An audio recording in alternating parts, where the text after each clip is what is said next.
Assalamualaikum warahmatullahi wabarakatuh. Kami dari kelas B akan melakukan survei kepada para pembudidaya yang ada di lokasi, tepatnya di Joben. Nah, perkenalkan, nama saya Vita Juliana dan di sebelah saya Luluil Maknun, saya Alil Gibran, dan saya Aldi Rismawan. Untuk video selanjutnya ikuti terus kami ya.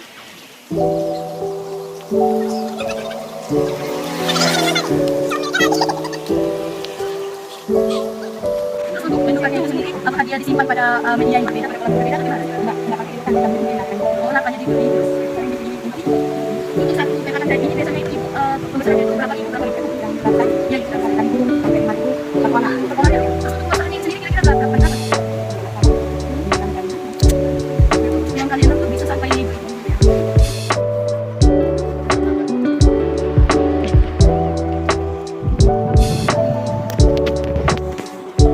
Jadi sekarang kita melakukan pengukuran terhadap kualitas airnya.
Baik, di sini kami akan membahas mengenai hasil observasi yang kami dapatkan pada kegiatan budidaya di Joben Rinjani. Langsung saja yang pertama. Berdasarkan hasil observasi yang dilakukan, diperoleh nilai suhu sebesar 23 derajat Celcius. Dari hasil yang diperoleh tersebut, dapat dikatakan bahwa suhu tersebut masih dapat ditolerir oleh ikan nila, karena suhu tersebut tidak terlalu rendah. Suhu pada perairan menjadi faktor yang cukup penting bagi kelangsungan kehidupan ikan nila, di mana ikan nila masih dapat mentolerir nilai suhu di antara 15-37 derajat Celcius. Sedangkan suhu ideal untuk menghasilkan telur dan larva adalah 22-37 derajat Celcius. Hal ini sesuai dengan pernyataan Amelia et al. 2018 yang menyatakan bahwa suhu yang optimum untuk kehidupan organisme dalam air adalah 25 derajat Celcius sampai dengan 30 derajat Celcius. Dari hasil pengamatan yang diperoleh, nilai kecerahan yaitu 43 cm dengan kedalaman kolam 64 cm.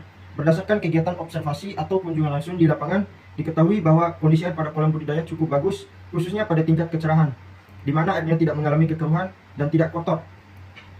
Apabila air budidaya mengalami kekeruhan, maka akan mempengaruhi proses metabolisme suatu biota dalam perairan. Hal ini sesuai dengan pernyataan Adawiyah 2017 yang menyatakan bahwa kekeruhan pada air dapat membahayakan ikan dan juga menyebabkan air tidak produktif lagi karena menghalangi masuknya sinar matahari ke dalam air untuk fotosintesis. Kekeruhan dapat disebabkan air yang mengandung banyak partikel-partikel tersuspensi sehingga merubah bentuk tampilan menjadi berwarna dan kotor. Pada tabel hasil pengamatan diketahui bahwa nilai pH yang diperoleh yaitu sebesar 7,5. Dalam hal ini dapat dikatakan bahwa kondisi air pada kolam budidaya bersifat basah karena nilai yang diperoleh lebih dari 7. Berdasarkan hasil tersebut, dapat dikatakan bahwa nilai pH yang diperoleh cukup baik untuk pertumbuhan ikan nila, di mana hal ini sesuai dengan pernyataan Amelia et al. 2018 yang menyatakan bahwa kisaran pH yang baik yaitu antara 5-11, akan tetapi pertumbuhan dan perkembangbiakan yang optimal adalah pada kisaran pH 7-8. Sementara itu, dari hasil tabel pengamatan dapat diketahui bahwa kadar DO atau oksigen yang terdapat pada kolam budidaya ikan nila yaitu sebesar 5 mg per liter, di mana DO ini merupakan kadar oksigen terlarut yang terdapat dalam air dan menjadi faktor pembatas bagi kelangsungan hidup biota budidaya. Berdasarkan nilai yang diperoleh, dapat dikatakan bahwa nilai tersebut cukup baik untuk kelangsungan hidup ikan nila.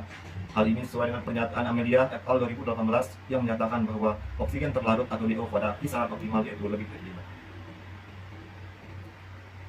Berdasarkan hasil pengamatan yang diperoleh pada kegiatan observasi, dapat diketahui bahwa kandungan fosfor yang terdapat pada kolam budidaya ikan nila yang dilakukan secara alami ini yaitu 0,1 mg per liter.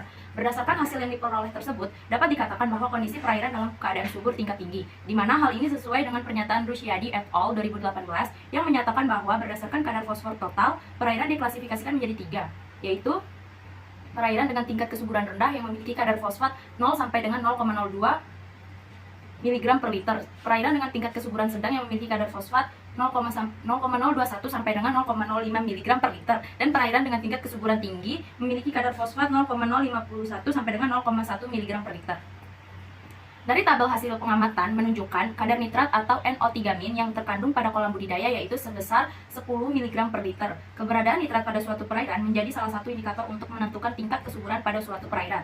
Tingginya kandungan nitrat pada air dapat mengakibatkan terjadinya pengkayaan perairan atau disebut dengan eutrofikasi, yang selanjutnya menstimulir pertumbuhan alga dan tumbuhan air. Hal ini sesuai dengan pernyataan Mustafa 2015 yang menyatakan bahwa nitrat dapat digunakan untuk mengklasifikasi tingkat kesuburan perairan. Perairan oligotrofik kadar nitrat 0,1 mg per liter di perairan mesotrofik kadar nitrat 1-5 mg per liter, dan perairan eutrofik kadar nitrat 5-50 mg per liter. Berdasarkan kegiatan observasi yang dilakukan, dapat disimpulkan bahwa nilai parameter kualitas air yang didapatkan yaitu nilai pH dengan kisaran 7,5 dan DO 5 mg per liter, fosfor 0,1 mg per liter, dan nitrat 10 mg per liter. Sedangkan kecerahan air 43 cm dengan kedalaman kolam yaitu 64 cm, dan nilai suhu sebesar 23 derajat Celcius. Hal ini menunjukkan bahwa kondisi parameter kualitas air tersebut sesuai dengan kebutuhan biota serta kondisi perairan pada kolam tersebut cukup baik untuk kelangsungan hidup ikan nila.